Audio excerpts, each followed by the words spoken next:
right, welcome everyone. Thanks for joining us. Our latest town hall on education is now underway. We're diving right into remote learning. District, charter, and private schools are starting the year online. Education leaders have had to pivot back to remote learning, at least at the start, to help reduce the spread of COVID-19. Now, there's been a lot of work done over the summer to improve remote instruction from last spring when districts had to scramble after the sudden statewide shutdown.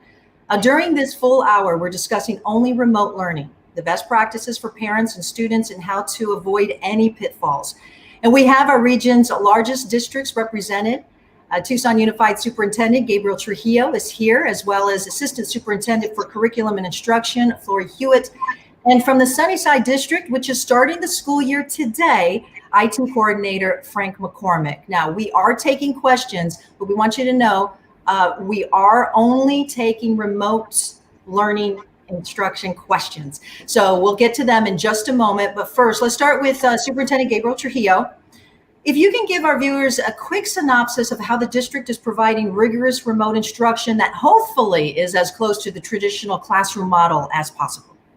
No, thank you very, very much. We appreciate the opportunity here. And the Tucson Unified story with regard to remote learning has played out over two chapters, right? The first chapter was obviously kicked off on March 16th when Governor Ducey called for the immediate shutdown of Arizona schools. TUSD, like most school districts, found ourselves flat-footed, certainly not in the place, the ideal place that we would have wanted to have been to kick off remote instruction. So from March, April, and May, what we really focused on in the earliest days of the closure was building an infrastructure. It was literally just about device deployment. It was about getting people connected. It was about getting Zoom operationalized, survival mode, and being able to offer some sort of online learning. And the focus was, could we get machines out to kids that need them? Could we get internet connectivity addressed as quickly as possible? Could we basically just get our teachers online? Could we get Zoom operational throughout the district? Where we're headed now is a very, very different part of the online learning. Having learned now from the pitfalls of the earliest months of the pandemic-related closure, having now facilitated just shy of 30 different focus groups, I've been able to facilitate online town halls with countless teachers. I think now I've been able to interact with almost 1,000 different people across 30 different town hall style virtual working sessions, largely with teachers and employees and parents and students. We've learned a few things now that are going to help us be better with online learning as we kick off the school year. And really what we've heard are 3 or 4 really, really strong themes. Parents want consistency, and we heard that a lot. We heard that parents were largely dealing with inconsistent expectations from teacher to teacher to teacher with regard to schedules and work and grading. Device access was a problem, continues to be a problem. Internet access continues to be another theme that we struggle with. Multiple children in a single household and not having enough devices to be able to handle the expectations. And then, of course, bandwidth issues. If you've got 4 or 5 students that are in a single household and your internet connectivity is not strong enough, it causes a lot of students to be kicked offline. We also heard a demand for live instruction, what's known as synchronous instruction, and not so much just the TUSD teacher saying, okay, kid, just get online on these learning apps and we'll touch base with you next Friday.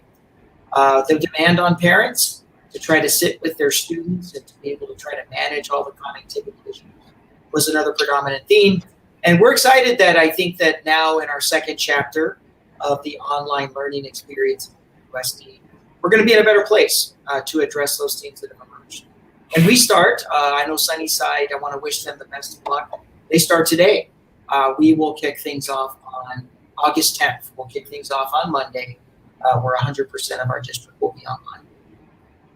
Okay, let's move over to Sunnyside. That's a good segue. Frank McCormick. And I do want to mention, though, that The superintendents, the education leaders all across the state have been working collaboratively for months now. So they're sharing the same issues and the same solutions with each other. And that is really then helping keep that consistency, I think, as some of the students are in different districts as well, from the same household. All right, Frank, can you give us kind of a quick synopsis of how the district prepared for the start of the semester remotely? Now, families can be they're all at a kind of different technology level, including how comfortable they are at navigating the online tools. So that's got to be a challenge for the district as well. Certainly, and I want to thank you again for inviting me to join this forum this morning and share our story. So, obviously we have a lot of similar concerns that Dr. Trujillo just spelled out, but at Sunnyside, we're fortunate enough to not have to deal with one of those issues that he brought up, and that's access to device and device management.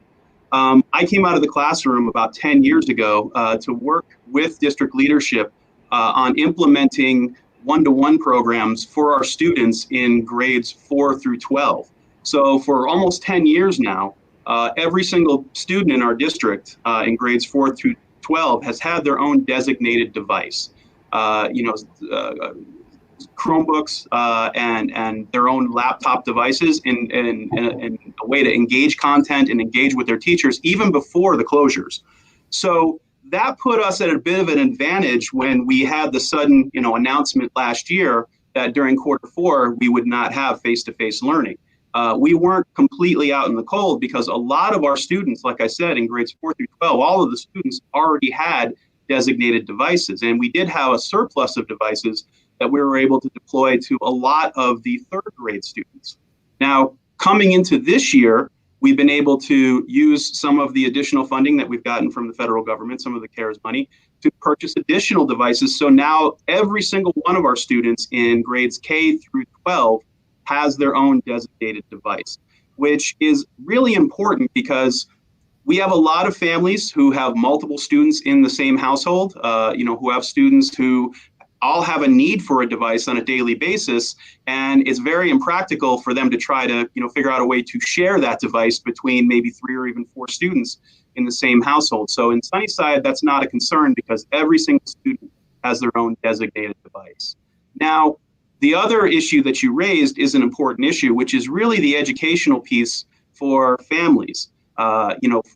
For them to understand the way that these devices are designed to be used as an instructional support, not just as a content delivery system or a gaming system, but utilizing them for instructional purposes, not just to connect with their teachers, but really to connect with the content and engage in, research and engage in really probing and understanding questions at a very deep level, engaging in the process of inquiry to really own and manage their own learning.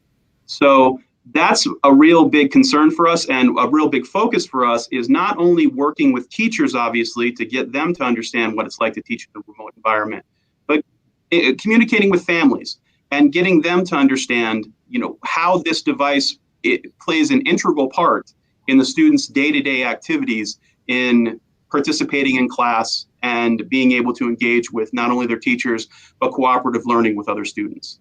Okay, and we're going to discuss about the device access. The internet access is really important for parents. I think that's probably the biggest source of frustration. I know it would be for me. But let's go to you, Flory, again, TUSD, Assistant Superintendent of Curriculum and Instruction. Kind of give us, and I'm not going to get to the questions that the viewers are posing right now, but kind of give us a scenario of what a typical day would look like. We're going to first start with elementary and then move to middle school, high school, because from what I understand, it's very similar. So let's start with elementary. So a student who's a third grader, what does that look like? How's it start? How's it end? Sure. One of the things I do want to encourage our families to do as well is to have at least a space where the child knows where they need to go during the day. So creating structures is really important at the elementary level. Students anticipate they anticipate structure, they like structure, they thrive on structure. So having at least a space. And then as far as the learning and the distance learning, you can expect, one of the lessons that we learned last quarter was that articulated schedules, meaning making sure that everything is clearly laid out throughout the day so students know what subjects they're going to see throughout the day is very important. So for an elementary school child, for example, they may log in the morning at 8:30 or at 8 o'clock, depending on the school schedule for that site. And the teacher may introduce some objectives for the day, expectations for the day, and they will log into a Zoom meeting with their device, and that's the expectation.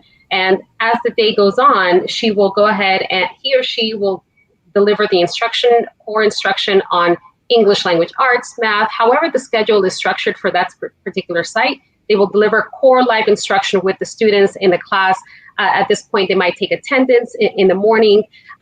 They might take a break during the day. So they would take a little break during the day and then come back for additional core instruction or possibly independent work. So what I would like to say is that it's going to be very structured, whether it is that you're learning independently on one of our educational platforms or whether you're learning live with your teacher. It's going to be very structured to the sense that it will be guided by the teacher. Parents are there to support their student if they have maybe questions about logging in or things like that. But the instruction, the bulk of it is going to be by the teacher, and that's where our high quality instruction comes in.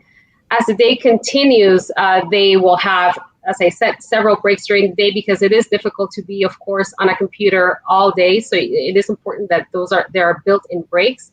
Independent work can also include not only logging into a device, but also independent reading, or maybe there's a writing assignment that can be done during the day. And as the day continues, there will be, for example, a lunch break in the afternoon. You can expect more live instruction, for example, for math or social studies and science, and that can happen in the afternoons as well. And during that time, they may break as well for independent work, logging into doing additional supplemental work within that instructional time.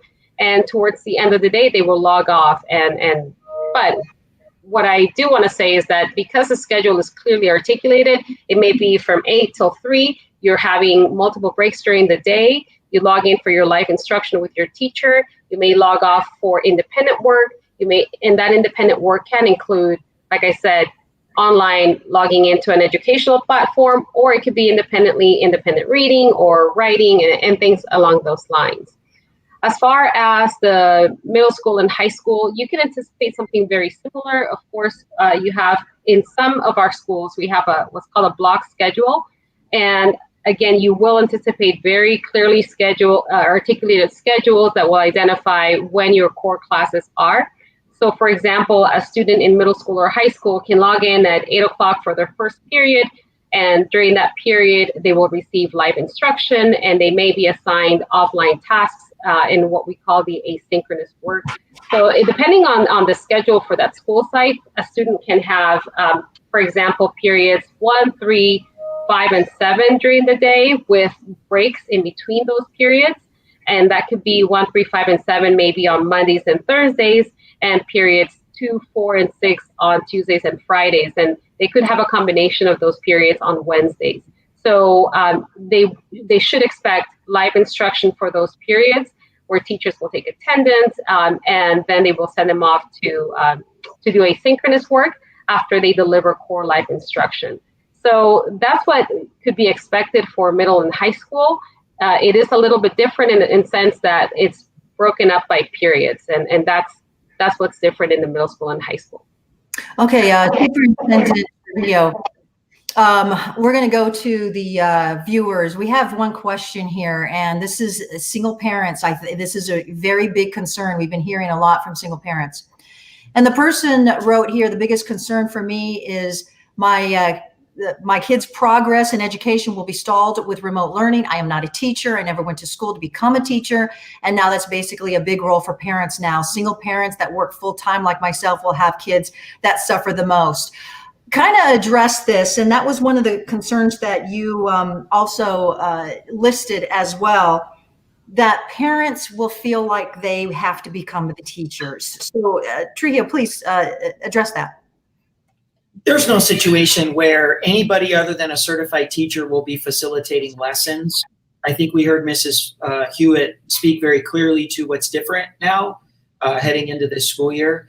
Last year or last spring, the tendency was, because we were in very much of a survival mode and teachers didn't have time to prepare to become digital educators, the tendency was to rely a lot on our learning software and to just tell a kid, just go ahead and log on to SuccessMaker or Imagine Learning or some sort of a learning platform, or just assign work through Google Classroom. And yes, in that situation, there was a lot of stress on our parents, helping kids get logged on, sitting with kids to help them on our learning software. What's different now is it's the teacher directly teaching the students via Zoom, and kids now interacting directly with the teacher several times a week. And I think that is going to take a lot of pressure off of our parents. There is no expectation that the parent is becoming the teacher. Now, will parents probably have to play some sort of a role with making sure that computers are charged, that there's no login problems, that kids can adequately get connected into Zoom? Sure, but the stress and the pressure of having to actually drive the whole process, it's not going to be there this time around. Okay, Frank, I'm going to ask you that same question as well. And simply because I believe these are similar cases that are shared between the districts, but and you had expressed too earlier that this is also a concern of parents in Sunnyside. Yeah, absolutely. We refer to it as that algebra anxiety, right? For parents who thought they'd never have to learn algebra again, and now they're in a position where they feel like they have to help their students learn math. Your viewer raises a very legitimate concern, about the onus that we're putting on parents in terms of managing learning. But one of the things that we are really working hard to stress to our parents is that they are not the teacher of record in this situation. We have teachers, as Dr. Trujillo pointed out, who are going to be with the students in every single classroom. These are highly qualified, certified teachers who know the content and know the instructional practices. So, there are going to be teachers who are going to be managing this situation. And again, I go back to, our unique position in Sunnyside, because we've been working in an environment where technology has been integrated into instruction for years before this crisis even hit us. Our teachers have had a lot of opportunities to already transition to open educational resources and digital based curriculum as part of their daily instructional practice. So this is a really nice advantage because it's not such a radical shift. We've been moving away from this model of textbook based instruction for a long time. And, while this is not obviously a perfect scenario, this is not how anybody would elect or choose to teach students. We still want to be face-to-face with our students. We are in a much better position because we've been working over the last few years at integrating all these elements of technology, integrating our learning management system into daily classroom instruction, integrating digital resources into teaching with students. So it's a nice advantage because now a lot of that content is shifted to this remote environment, but we're not reinventing the wheel, so to speak. All the elements of quality first instruction are still there. All of the things that we know are important to student learning are still there. And we are very much focused on, our students not losing ground, our students not falling behind during this period of remote learning. But that's a very legitimate concern because, as we all know, schools can be engines of equality and equity, or they can be engines of disequality and inequity. And we want to make sure that our students remain competitive and really focusing on the quality of the instruction that the students are receiving, even in this remote space. You brought up a good point, and I think that it's important for parents to understand this as well, and that is the curriculum that is available online. And you said this is not new to districts. Some of them use it more than others, and especially when it comes to distance learning. So Gabriel, if you can answer this question for you, because I've noticed during the board meetings that there's been a lot of purchase of all this different curriculum instruction, all of these programs, the software, all that kind of stuff. If you can give us just a quick synopsis of what is that and how is this improving the instruction in TUSD? I think actually Mrs. Hewitt is closer to the ground on that. She can probably give a little bit of a more detailed overview. I mean, I know the major ones, but to kind of go down the list and talk, specifically about all the various different ones, I price pizza like Imagine Learning and Success Maker, Apex, but I think I let Mrs. Hewitt get a little bit more detail on this. Okay. Sure. We wanted to make sure that our teachers and also our families, as they delve in with different instructional platforms, that we had more resources for them. So one of them, for example, iExcel, is a standards-based online curriculum, but it has to be with the support of a teacher. So it's not just simply log in and do this. It's to support whatever standards are being taught in the classroom. So always remember that these platforms are not the end-all be-all. It's core instruction. We know that that's the main way to teach our students. That's how we deliver instruction the best. And after that happens, the reinforcement comes in with those digital platforms like iExcel. We also have Imagine Learning and Waterford. Those are for our elementary students, and Imagine Español for our two-way dual language classrooms as well. So those will be supporting the instruction that is already happening in the classroom. And like I said, it reinforces what's being taught. As far as Apex, that's going to be used in our middle school and high school, and that reinforces what teachers are teaching as well. And they can use it as a resource, and they can also use it as in some cases, as self-paced with the support of a teacher as well. So those are really platforms that we purchase in order to support our teachers and the standards that they are teaching at home, because we do rely on our textbooks, and as we are transitioning more into an online model, we want to make sure that those resources are available for our teachers. Okay, let's go to a viewer question. This is for both districts. So we'll start with Sunnyside first. And the question is, will there be opportunities for one-on-one tutoring if needed? Frank. Absolutely, yeah. And this is something that we addressed during last year's shutdown during the fourth quarter. One of the things that was imperative for our instruction, even in that space where grading was not as high of a concern, or not as paramount of a concern as we got our systems in place. But one of the things that we absolutely required is that all teachers provided one-to-one opportunities, so basically a digital office hours time for all students, where they could conference during that window every single day with students to address issues, concerns, problems with understanding the content, or just someone to talk to, maybe just even an emotional support system to speak with. All of our counseling staff, all of our school psychiatrists, are all on board with a digital space, a digital platform for students to reach out to them, to have time to video conference with those students, and even in certain situations, making time to make appointments for parents and students to come in and meet one-to-one in a safe and socially distanced manner.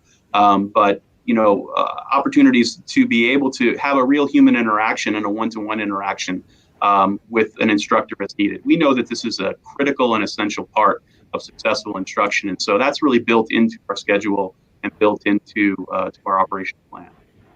Okay, same question for you, Superintendent Trujillo, basically the one-on-one tutoring. Same response. We have the same expectations. We have the same opportunities here. I know in the new scheduling structure that we've put in place for this upcoming year, we built in some time for academic interventions as well as socio-emotional support, where our teachers are going to be able to schedule with small groups of students or even individually as needed to provide that necessary academic support. Okay, and we have some questions about PE. So again, both districts represented here. I think that is a big one. We've gotten this all throughout the summer. So the question is, how will PE requirements be met? And again, we'll start with you, Frank. Yep, absolutely. And even before the period of shutdown, PE is always challenging when it's 106 degrees outside for students. So, but we have some excellent physical education instructors in the district who have worked really hard, and we even brought some in over the summer to work on developing a curriculum that actively gets students to move their bodies, to exercise, to do things at home, to keep themselves active, but also educating them about issues of personal health, about diet. They've developed curriculum in the same way that a lot of our other specialists and elective teachers have developed curriculum. Our PE teachers have been really engaged in this process and are obviously very, concerned about the student activity during this period of inactivity, basically, and finding really creative ways to get kids up and moving. And I also want to mention too, our other elective teachers as well, our music teachers, our art teachers. We have teachers who, in this district, who instruct on things like dance and theater. They've all really gone to great lengths to get creative and find really, really innovative ways to connect with their students and find all kinds of out-of-the-box strategies and ways in which to engage students to get them up and moving and understanding why this is important during this time. All right, Flory, why don't you answer that question as well? Well, similar to Sunnyside, we also have a PE curriculum, and actually we purchased an additional one that's going to be online as well. So having those opportunities for activities, our teachers for PE are ready, they're innovative, and they're also going to be providing that instruction for, like Frank talked about, that theory as far as PE and how to be healthy and nutrition. And so that's going to be some of the online aspects, but you also could expect to have exercise happening in your spaces within your household, or maybe go outside. And there are those activities embedded within our PE curriculum. One of our high schools successfully implemented this in last quarter, and we are trying to implement it now. We will be implementing it throughout the district coming up. So similar answer to Frank, having those very opportunities to be active inside the home and outside, and also having a curriculum that teaches about nutrition and healthy lifestyle. Okay, I'm going to get to a viewer's question in just a second here, but I've been hearing from education experts, and this is even nationally too, as you're pulling everything together, the key is to simplify is what I'm hearing. And that is especially for the parents who are trying to deal with this and are, like many of us, kind of forgot what it's like to be in school anymore. So the question that we have is for, and this was specifically for TUSD, is it possible for TUSD to have a single platform where all communication assignments can be given, received? So I don't know. Yeah. So I believe what Tracy's talking about is a learning management system. And our district we are in the process of starting to look for a learning management system. We learned this lesson the hard way. So we are looking into doing that not for implementation right away, but we're looking right now to implement a learning management system in the future. So that is definitely in the works. We understand that, we feel it, we hear it. So definitely that's one of our goals this year, to have an LMS system for TUSD. So thank you, Tracy, for that question. I do appreciate it. And I know this was directly to TUSD, but Frank, I'm going to give you an opportunity to answer that too. I'm sure that's probably a concern in the district as well.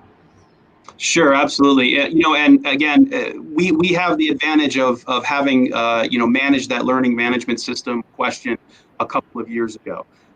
Because we've been doing this a little bit longer in terms of devices. We were able to do an evaluation of the various learning management system options before the pandemic hit.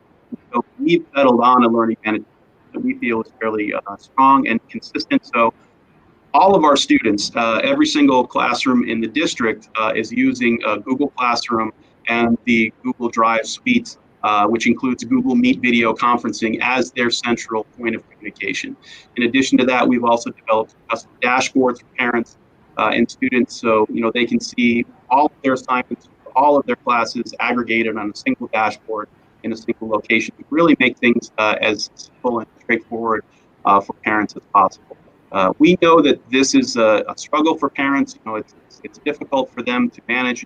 A lot of the conversations that we had over the summer about planning for this situation were approached with real intentionality in terms of the simplicity and ease of use for parents and getting everybody on the same page with the same types of systems so that parents specifically didn't have to go to 4 different learning management systems or a variety of different communications platforms. So we're fortunate enough to have had those conversations and have settled on a very consistent system which we feel works well for all parents. Gabriel, I want to ask you this question. You had mentioned this in board meetings. You've mentioned it even in the last town hall that we put on education. And you have expressed repeatedly that, live instruction, especially in a classroom, is absolutely the best way to teach students and the students. But in this particular case, you're trying to do this remotely. You have that set up, I believe, with the teachers. Kind of explain to parents then what could be the drop off, if there is any. How is this going to look for them, even the parents too, who might be concerned that they're losing that kind of live instruction that exists in the classroom? Well, there's nothing that's going to replace the in-person dynamic that is the magic of the work of the teacher. The relationships that blossom, the relationships that develop, the interpersonal connections, they are all strengthened and heightened when our students are together with our teachers in the classroom. You cannot replace that. It could be the year 2050, it could be the year 2080. That magic will never be automated. That magic will never be fully digitized. I'm a proponent of technology as it relates to being a resource for teachers, as it relates to complementing live and traditional instruction. I am not a proponent of fully digitizing teaching and learning. That's where I might separate and be different from other educators. Our use of digital learning or online instruction as a primary means of delivering teaching and learning is temporary. It's temporary. It is for this pandemic. And I've been very clear about that. I'll continue to be very clear about that. Our goal is to get students back into traditional learning environments, in-person instruction as quickly as possible. It is not to continue on any longer than we have to. Where remote learning is the sole source and the sole platform and the sole means we have of teaching students. It's going to work in the short term. Our parents are not going to see any drop off in a short-term situation. They would see some drop off if we continued on this fashion for an entire year or several school years. I think over time you lose a bit of the magic, you lose a bit of the effectiveness that you see with in-person instruction, the interpersonal development of students, the socialization opportunities that students have working with other students in teams and project-based learning. You can't replicate that stuff to the extent that you can do it in person. You can capture some of that online, Zoom, through Google Meets. You can put kids in virtual learning spaces, and I know that that's better than nothing, but having students live in the classroom is not something that can be replicated. And I think that a lot of the, if not all of the districts feel the same way. And Frank, I'm sure you could speak to that as well. It's pretty similar to what TUSD is also going. Absolutely. Yeah, we're the points that Dr. Trujillo made are absolutely spot on. We know that the remote learning environment is never going to take the place of face-to-face learning because there are so many, there are so many physical cues and verbal cues and evidence, of learning that happen in the classroom that are so subtle and small. It's really impossible to pick up on those within the little postage stamp screen. When you're managing a classroom. So we know that this is a critical piece and a critical element. The relationship piece, the relationship building is huge.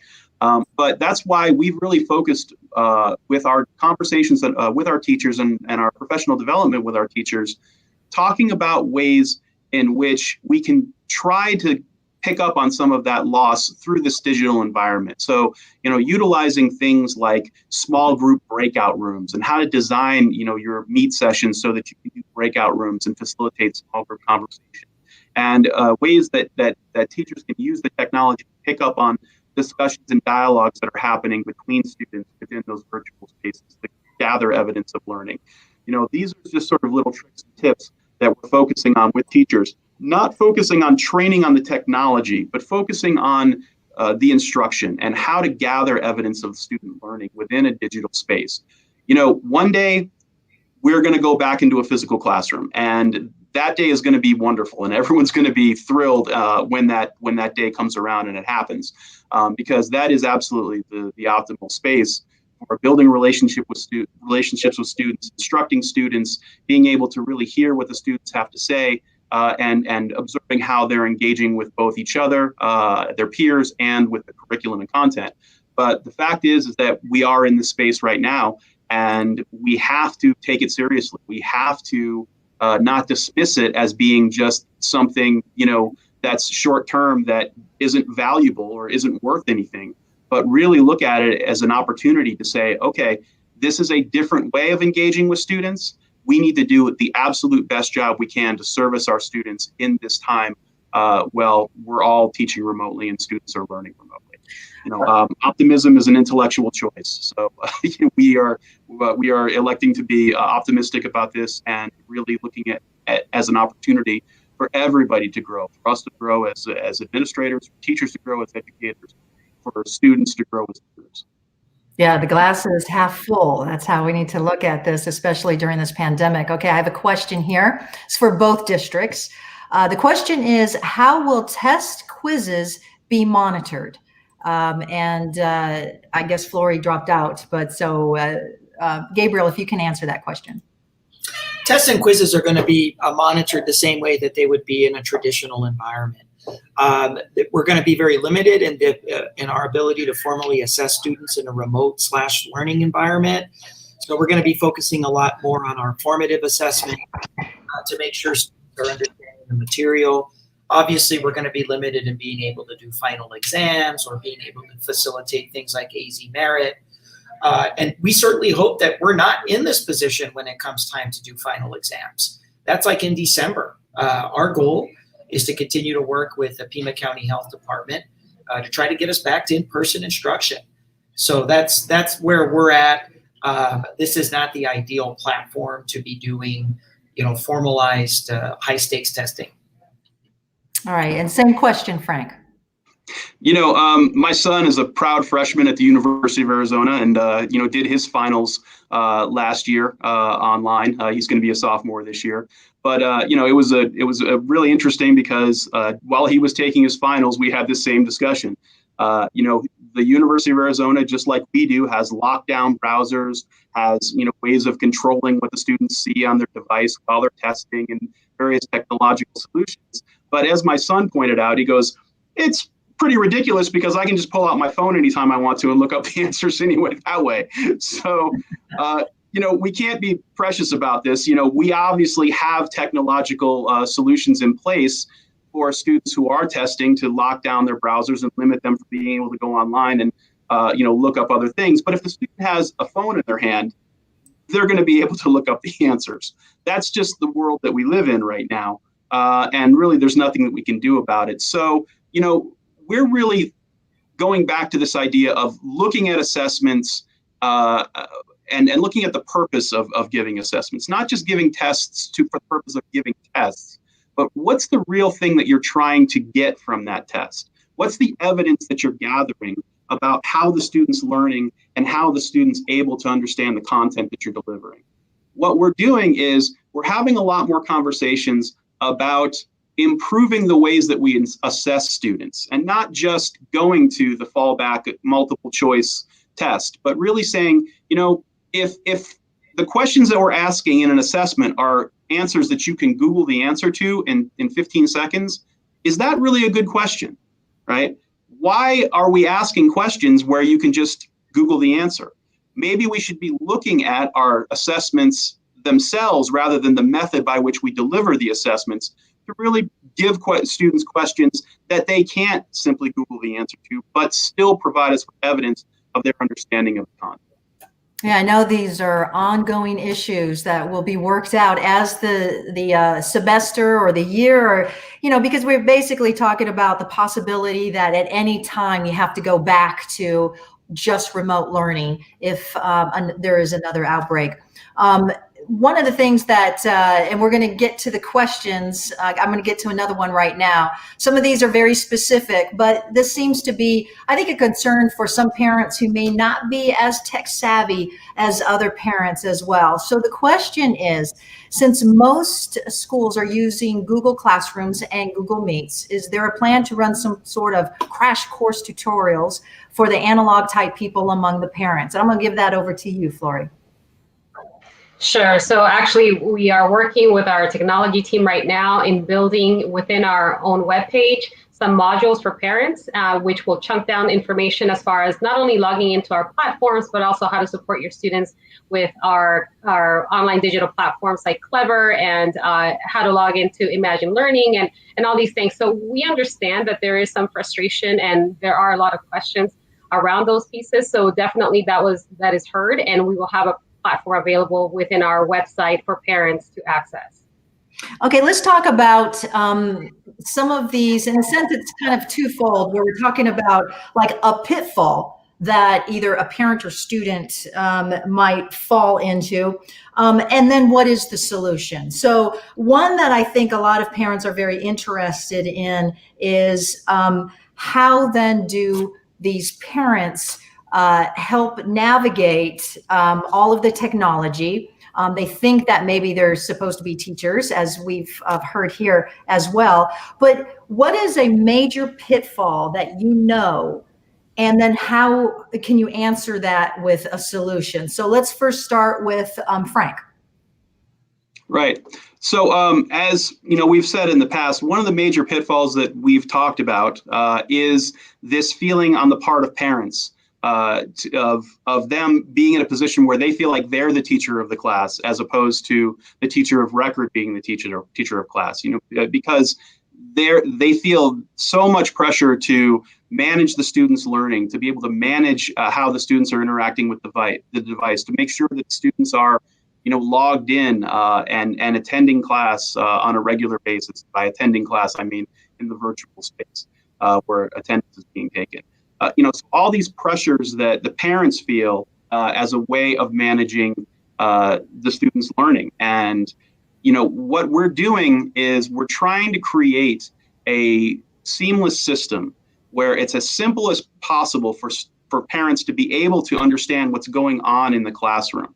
So one of the things that I mentioned earlier is, the development of this dashboard that parents can go to, and they can see every assignment, and they can see all the due dates, and they can see everything that's coming up within the next couple days on a single screen, and click on that screen and go to all the assignments, and being able to communicate with the teachers directly through that portal.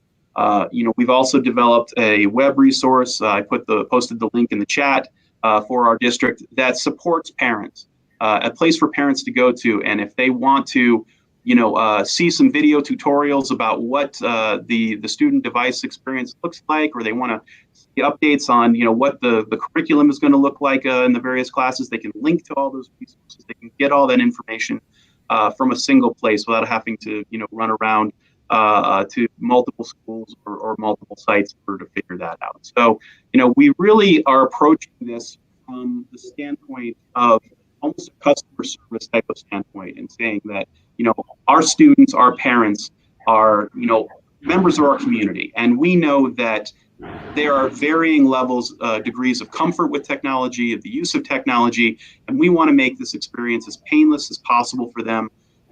Listening to them in terms of what it is that they need, and having that single portal where parents can go to get that information, to be able to know what it is that they need to expect, and how they can best support students in that space.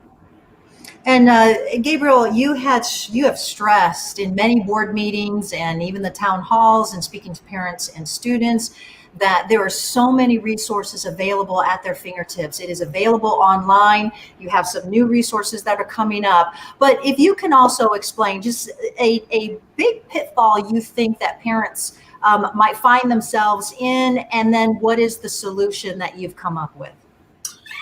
Well, we're barely catching up to Sunnyside in terms of device deployment. So I think one of the big pitfalls was not having enough devices out there and having multiple kids in a home and either no device or just one.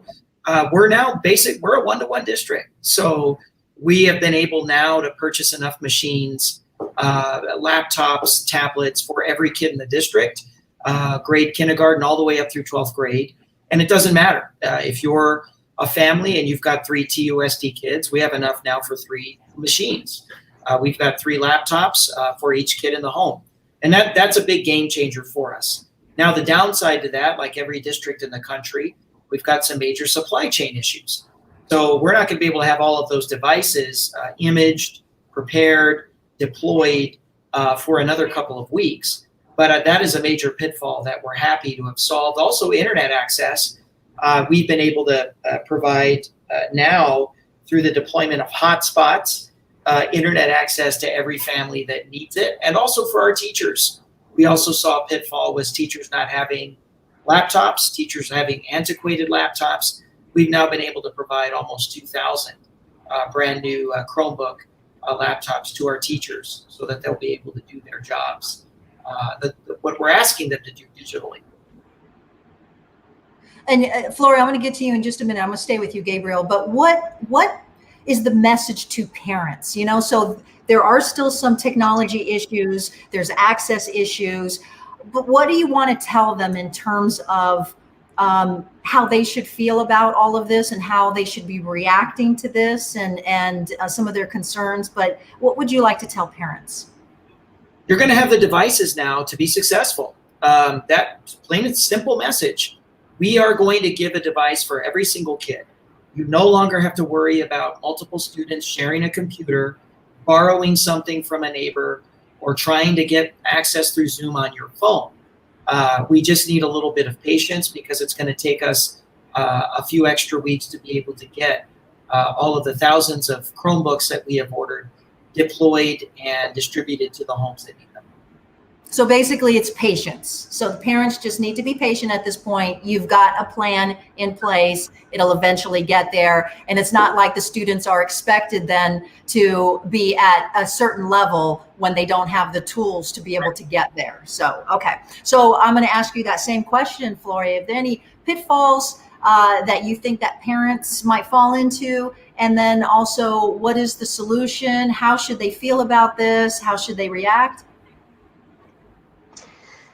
Well, yes. So one of the pitfalls that parents might fall into is frustration. And we understand that. Like I said earlier, we feel it and we hear it, and we want to make sure that we are there to solve all those problems. But having the patience definitely with us, because we're all in this new territory as far as learning all online, and understanding that we don't want to be here. This is a pandemic, right? We don't necessarily want to be here, and we are trying, as soon as it is deemed safe, to come back to our more traditional model of teaching. So as we're dealing with this pandemic, just to have a little bit of grace as we attempt to manage the situation the best we can with what we have as far as our devices and our technology.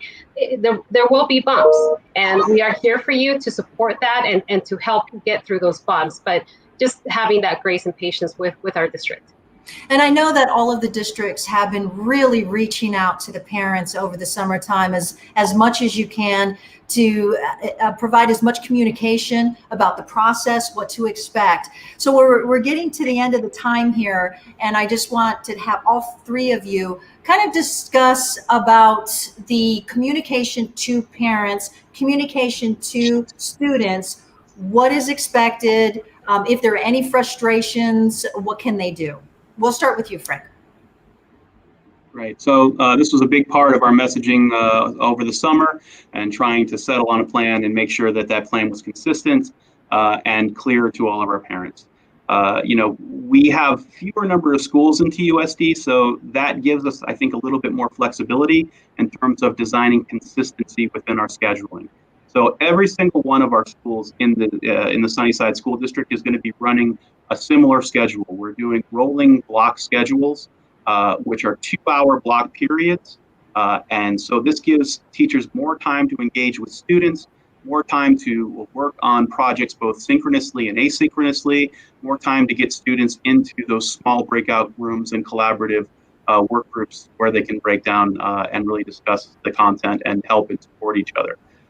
One of the things that's really important that our parents need to know, that we've worked really hard to communicate, is that the expectation is that kids will be in class every day, the same way they would be in a physical school environment. Well, we're asking all students to log into that digital classroom space according to that schedule every single day. Teachers will be taking attendance, teachers will be issuing assignments, teachers will be entering grades. It will be as similar to an in-person class environment as we could possibly make it. And so as far as communication to parents, the thing we really want folks to know is that we are here for you. We have supports available for you. We have the capacity to be able to solve problems as they arise. And we want to hear from you. If there's concerns about students or about being able to connect, we want to hear from you. We have a myriad ways for you to get in touch with us, but on the website that I shared earlier, there's a direct link to our helpline. And so that's a huge support for parents. They know exactly where to go if they have anything related to issues of technology. The other thing that's really important within that Learn at Home page that we shared earlier is just conversations about how families and students can be ready for digital learning on a daily basis. Developing those routines, developing those schedules, getting up in the morning, getting dressed and brushing your teeth and getting out of your pajamas, the same way that you would if you were going to be getting on a bus and going to a physical school, is something you should still be doing. Developing that routine, developing that place, that area in your home that's quiet, that's remote, where there's not going to be a ton of distractions, so that you can really focus and engage with the teacher. And utilizing things like earbuds and headphones if you need to, when you want to drown out the background noise, the outside noise. So, we've got all kinds of resources, all kinds of suggestions, and ways in which, we can maximize and parents can maximize the effectiveness of this online instruction. Okay, and going back to the communication, since we have two representatives of TUSD, I'm going to ask you, Flory, to discuss this at a teacher level, teacher-student level, teacher-parent level. And Gabriel, if you can start with just district-wide, maybe a school administrator, like a principal level, how best can parents communicate, and if there are any frustrations that you know about that you're also addressing as well? Well, I think that the best way for parents to communicate is to keep the communication open with their teachers, trying to solve issues at the lowest possible level. We see a lot of times that simple things that could be solved at the classroom level very quickly escalate when parents call all the way up to the district office. Also, using our answers2020.com to be able to express concerns, frustrations, any suggestions for improvement, using our Next Steps 2020 resource website to get any questions or any information that they may need. A lot of times we see parents contacting us and concerns about us not communicating key information, and we're continually routing them back to our website, which has everything from our sanitation protocols to expectations for online learning and in-person learning. So that would be my offering of advice for any of from an administrative perspective, if we're having that issue at the site level. Okay, so Flory, talk about this at a teacher level. What are the best practices for parents? For parents, your teacher is your partner. you are both partners in this relationship as far as educating your children. So it is best to be in constant contact with your teacher. Email them. They have answers to many of your questions, and if they don't, they will research those answers to those questions. So definitely use your teacher as your resource and your partner in this environment that we're dealing with. So that would be my first and foremost. Also being constant contact with your school site, with your administrator at the school site, they will be able to provide those schedules that you're asking for. Any suggestions and resources comes directly from the school site. So definitely be part of that community, be part of the communication with your teachers and with the administrators at the school sites. That's my best advice for parents. Okay, and this is a last question, and we'll just get both districts to answer this. And this is just a really quick question.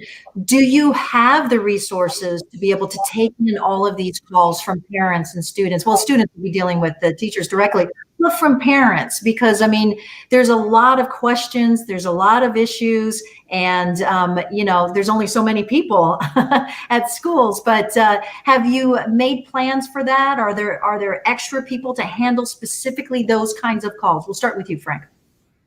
Yep. So, as Flory mentioned earlier, Dr. Trejo mentioned earlier, we are really relying on that partnership with our schools, effectively communicating with our school principals, our site leadership, our school administrators, so that as parents call the schools with questions, they can direct those parents to the appropriate resource that will support them and help to answer that question. Making sure everybody knows what the newest, latest information is by, having that central repository for information where they're not getting 2 or 3 different versions of the same story going back and forth. As we've been on this call, it's our first day of school today. I've been multitasking by looking over my screen here and checking on the number of support tickets that are coming in and the number of questions that are coming in. And, knock on wood, it's fairly minimal. At this point, things seem to be running pretty smoothly. So, we're really hoping and trusting that the work that we've done over the summertime, the groundwork that we've laid over the past few weeks is really going to pay dividends as, all of our support staff, everybody in our district, all of our fantastic principals and our fantastic support staff and our great teachers, who have really, really worked so hard over the summer to be ready for this environment, are able to manage and handle the questions that come in from both parents and students. And so far, it's been a pretty good morning. So we're going to trust that those support systems are going to do their job. That's always nice to hear. Thank you. Gabriel, same question though, just the support system for communication. Yeah, we had to double the amount of bodies that we have available now to field calls. Our IT information technology services department, usually they in any given year during normal times, they would have a team of about 4 or 5 individuals that could handle calls for the district. They were very quickly overrun and overwhelmed in the spring. We're going to be attacking it now with about 15 to 20 different individuals to be able to basically triple the amount of bodies that we have to handle incoming calls. We're also going to be looking at some digitized software, some online software that will help us track complaints, requests for assistance, put a date and a timestamp on them. That way parent complaints don't just simply get lost in the system. So we're going to be better prepared. Obviously, I'm always for more staffing, right? For more bodies to help us field all the calls, because both Sunnyside and TUSD, you're talking thousands of families that may have issues that are as simple as just network accessibility with just needing help with a password, or issues as complex as their device crashing and needing some really comprehensive help. So I think we're in a better spot than we were in the spring, but I obviously would like to have more resources. I'm sure like any other district would as well. Sure, there's got to be money that gets then piped down to you guys. So, well, thank you. Our hour is up. Really do appreciate the time. Gabriel Trujillo, Frank McCormick, Flory Hewitt. This is really critical to keep that communication open, and good luck to your districts as they get started with this remote. Hopefully, we don't have to do this too much longer, and schools, students can return to school. So thank you again for joining us, and please go to the website, parents. If you and we've had these addresses, web addresses on our screen, and you can go to KGUN.com too. We have a lot of stories on the reopening of the school. So thanks again for joining us, and have a good day. Thank you. Thank you, everybody.